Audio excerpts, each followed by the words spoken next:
আমি অনেক কথা বলা মানুষ, অনেক দ্রুত অনেক কথা বলার কারণে ইউটিউবার থেকে টিভি অ্যাক্টর এই সেই। আজকে আসলে হার্টবিটটা অন্যরকম ভাবে পাম্প করতেছে, অনেক কথা বলতে ইচ্ছা হচ্ছে কিন্তু বেশি সময় নিতে চাই না।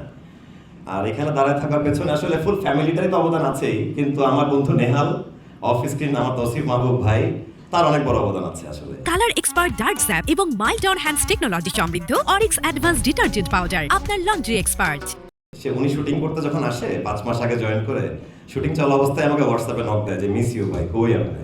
আমরা দুজনে সমবয়সী, দুজনকে ভাই ডাকি, আপনি করে বলি, আরেক ভালোবাসা এটা। আমি বললাম ভাই আমিও তো আসলে মিস করতেছি। তো এখান থেকে কথা শুরু আর কি। আমি বললাম যে ইয়াং ছিলাম, ভুল ডিসিশন নিছি, আমি চাই আবার পরিবারটার সাথে থাকতে, অমি ভাইয়ের সাথে কথা বলার দেন। তো ভাইয়া থ্যাংক ইউ, আর অমি ভাইকে তো অবশ্যই থ্যাঙ্কস। বুকে জড়া ধরার পরে আসলে মানে মনে হচ্ছে যে এই পরিবারেই তো ছিলাম, কেন যে দূরে ছিলাম। হারায় যাওয়া সন্তানটা তার পরিবারকে আরো বেশি মিস করে, কারণ সে তো 5 জনকে মিস করতেছে আসলে। ওই জায়গাটা আমি বুকে ধারণ করে রাখছিলাম। আর যখন অভিনয় করতে আসি চ্যাপ্টার 10-এ, আমার একটা বড় মনে হয় না 5 বছর পরে আমি এই মানুষগুলোর সাথে অ্যাক্টিং করতেছি। 5 বছর অনেক বড় সময়, আমাদের চেহারা বদলে গেছে, শরীর স্বাস্থ্য বদলে গেছে, কিন্তু আসলে মনটা যদি আগের জায়গায় পড়ে থাকে, আগের জায়গায় জয়েন করা কোনো ব্যাপার না, এটা আমার বিশ্বাস। এবং আমি এই পরিবারে এসেছি চলে যাওয়ার জন্য নয়, আমি এই পরিবারে এসেছি আজীবন থেকে যাওয়ার জন্য, ইনশাআল্লাহ থাকবো। আমি একটা ছোট এক্সাম্পল দিতে চাই যে আমাদের ক্যারেক্টারগুলোর মধ্যে কিরকম ভ্যারিয়েশন আছে, জাস্ট আমার মনে হয়েছে বলি, একটু শেয়ার করি।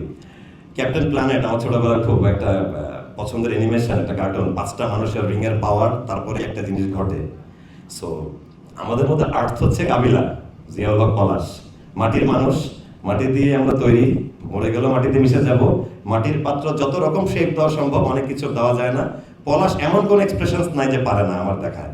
So Kabila is the best, আর কি বেস্ট প্লেয়ার আমাদের মধ্যে, আমার মনে হয়। ফায়ার হচ্ছে আমি নিজেই, আরেফিন ক্যারেক্টারটা, এটা হচ্ছে ওই হটনেসের ফায়ার না, এই ফায়ারটা আসলে একটা ব্রোকেন ফ্যামিলির ছেলের মনের ভেতরের আগুন, এবং ভালোবাসা না পাওয়ার যে কষ্ট, সেই আগুন, তার কারণে আমি ফায়ার নিজেকে বললাম। তারপরে উইন্ড, নেহাল, তৌসিফ ভাই। বাতাস অনেক ইম্পর্টেন্ট একটা ব্যাপার, নৌকার পাল বলেন, প্লেন বলেন, বাতাস আপনাকে গাইড করে, সেদিকে নিয়ে যায়। তৌসিফ ভাইয়ের উপস্থিতি মানে এই সুমধুর বাতাস, এবং এদিকে আমরা যাব, এটাই আমরা করব, সবাইকে শপিং করে দিব, এই ডিসিশনগুলো নেহাল নেয়। তারপরে হচ্ছে ওয়াটার, হাবু ভাই, ইনোসেন্স, পানি হচ্ছে সহজ সরল, হাবু ভাই ক্যারেক্টারটাও সহজ সরল এবং দারুণ, মানে দারুণ, তার ইনোসেন্সটাই তার পাওয়ার। এরপর আসে হার্ট, হার্ট আমাদের পাশা ভাই, মার্জুক রাসেল ভাই। ভাইয়া off screen and on screen একটা লাইফস্টাইল, শুধু একটা নাম না। অফ স্ক্রিন সে একটা দারুণ মানুষ, একটা টিচার। আমি তাকে মিস করতাম যে অনেক কিছু শেখা জানা বাকি রয়ে গেল। তার সাথে 2 দিন শুটিং করতে পারলে 2টা টপিক নিয়ে কথা বলতাম, জানাশোনা হতো। মার্জুক রাসেল ভাই অন স্ক্রিন আন্ডারওয়ার্ল্ডেরও একটা অরা তৈরি করে রাখছে, সো ওইটাও একটা ব্যাপার, ওইটা একটা লাইফস্টাইল। যাই হোক, এই 5টা রিং এর পাওয়ার, এবং আরেকজন মানুষ আছে শুভ ভাই, সে আমাদের 5 জনের সাথেই রয়েছে, তাকে আমি আলাদা করে ডিফাইন করতেছি না, বাট আমরা সবাই তার সাথে জড়িত। সো রিং এর পাওয়ার মিলায় কম্বাইন্ড হয়ে যে ক্যাপ্টেন প্ল্যানেট, কাজল আরেফিন, আমি আমাদের ক্যাপ্টেন প্ল্যানেট।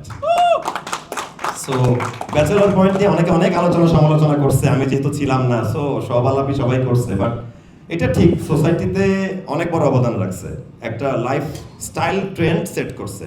যে ওয়ার্ডটা বলে মানুষের ভালো লাগছে, রিলেট করছে দেখে তো সেই ওয়ার্ডটা মানুষ বলছে। সো অবশ্যই আমি এই ফ্যামিলিতে এসেছি, আমি এই ফ্যামিলির জন্য আজীবন থাকতে এসেছি, সেটা তো বললামই। এবং আপনারা এখনো যারা এই পরিবার থেকে একটু আমার মতোই বিচ্যুত বিচ্ছিন্ন হয়ে গেছেন, ভুল ডিসিশন নিয়েছেন, আমি ভাই অলওয়েজ ওয়েলকাম একটা পার্সন, চলে আসেন, আপনাদের সাথে স্ক্রিন শেয়ার করার জন্য আরেফিন বসে আছে। বেঁচে থাকলে ছাদে যাব, দেখা হবে।